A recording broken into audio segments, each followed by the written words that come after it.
Yo, ladies and gents, what's good? What's poppin'? Boomer here, and welcome back to Road to SSL 2025 Analysis Episode 10. If you guys are new to the series, check out the first few episodes on the channel here so you can get an explanation of what the series is about. But before we get started, I just want to let you guys know that I am a daily streamer over on Twitch. If you guys want to come talk to me in real time or ask me questions or just see me play other games, come stop on over for the vibes. I'm also a coach for Rocket League. If you guys are interested in receiving a one-on-one session with me or a replay analysis, check out the Patreon link that will be in the description below. We also officially have memberships now on the channel, so if you guys want early access and exclusive early content, check out that join button next to the sub button. Without further ado, let's jump right in. Alright, first game. We had Simmons and Tim and Ekrooks, or EQ Rooks.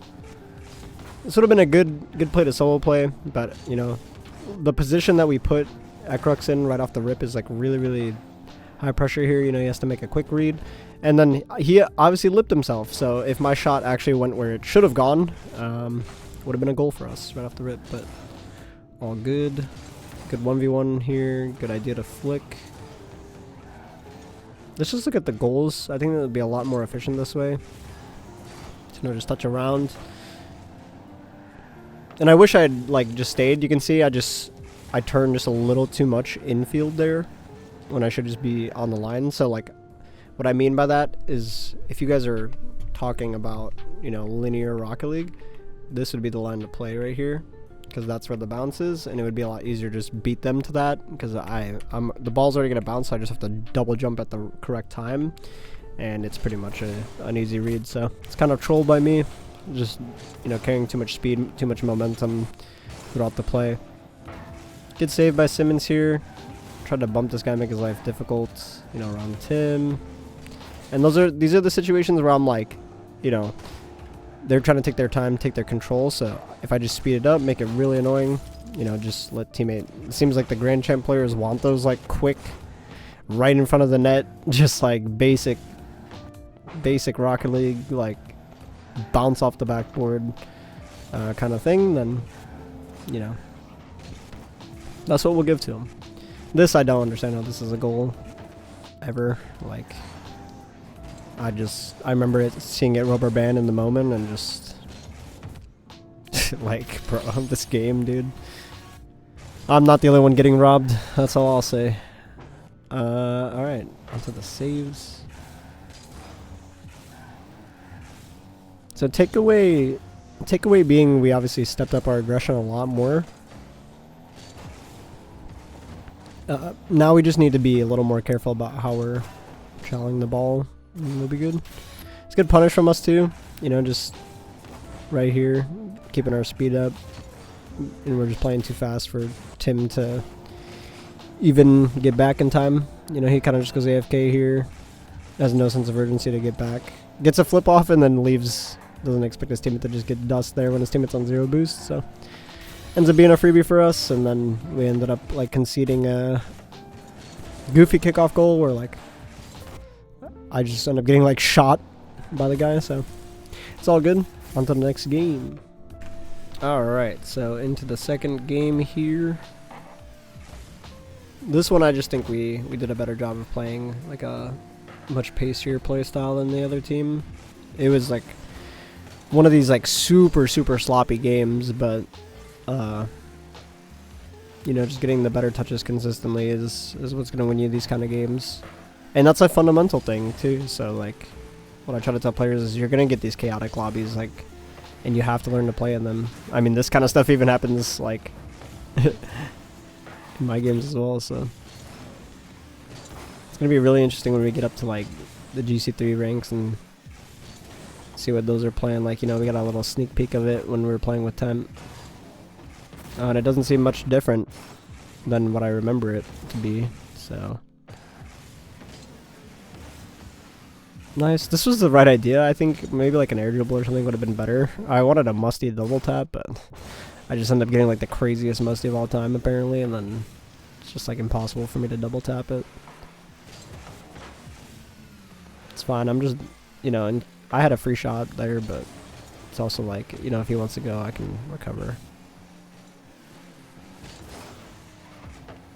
I was kind of hoping that'd be alright, but he ends up just like lipping himself, and I'm more concerned now in these games of just like straight up going and like getting that goal back now, because I'm like these dumb goals are gonna happen regardless at this rank, so like I just need to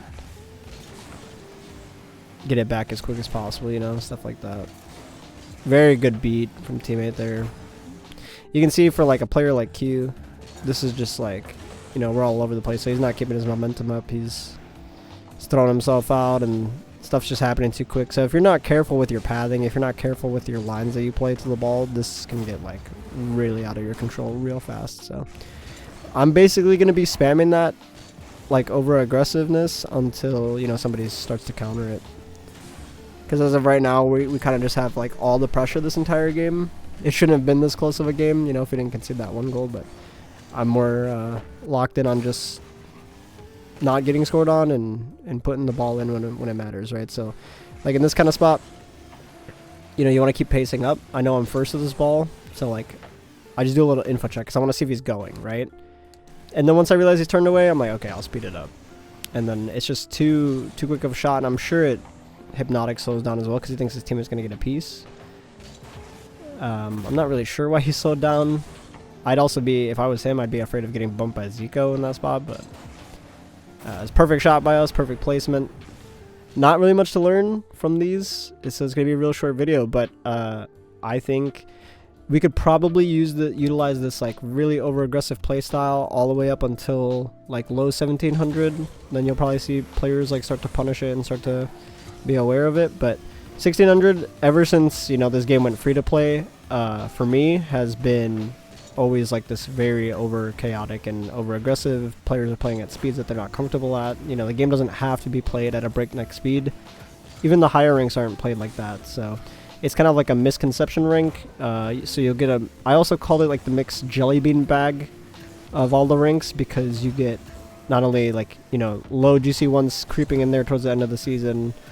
So it's like their first time in GC2 and they're just like learning how to play at that pace, and then you'll get people who are GC3s and like higher who get reset to GC2 at the end of a season, or I guess at the start of a new season. So you'll get like, you know, you could play basically anything from the highest level of the game to you know, champ 3s or grand champ 1s as well. So I think you get probably the most mix of not only play styles, like extreme play styles, but you also get a mix of very, very interesting games and teammates. So it is one of these ranks that's I would call a learning rank within Rocket League. So I think it's one of these ranks where you have a lot of variety in how you could play the game. So I think it's, if you guys can, you know, spend some time in these ranks, if you've been hard stuck GC2, and just learn like how to counter everything and how to adapt to all these play styles and play around it, you guys will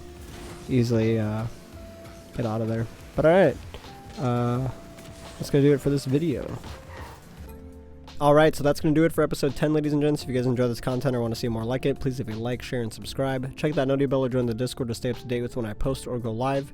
If you guys want to show some extra support, use code BOOMA in the Fortnite and Rocket League shops. Much love as always. I'll see you guys in the next one or on stream. Peace.